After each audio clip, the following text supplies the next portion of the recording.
Hey guys, this is called a Dunlap or an English valve, even a Woods valve. So this is a Japanese bike here.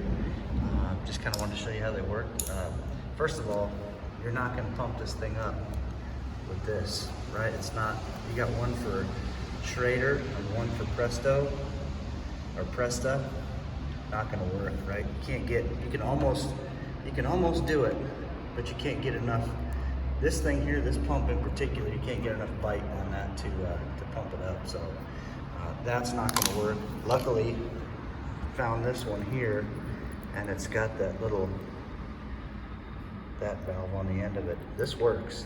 This works for pumping these up, but this is going to do you no good with this type of stem here, this type of valve. So just to kind of show you how it works.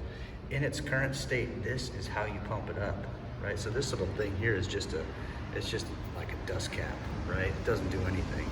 So if it's flat, all you gotta do is remove that dust cap, and this is how you pump it up. But the only time you need to change this, right, is if you got a problem with your stem, if the stem's leaking. So, which is, I mean, it's a nice feature on it. You can change that out, but looks like I've kind of deformed it. So I'm actually not gonna mess with it, but this part will come all the way out. This unscrews, the stem will come out. I deformed it because I was trying to pump it up with this thing, figured out that I couldn't do it, and I was trying to get more bite on that, but let's see, yeah, goof that up a little bit.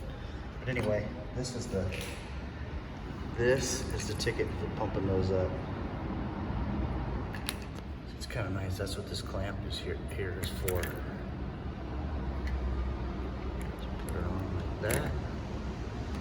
If it's right over there. Now you're ready to go.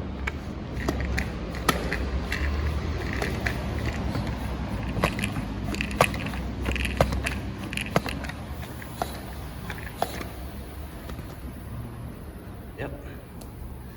There you go. All right. Thanks for watching.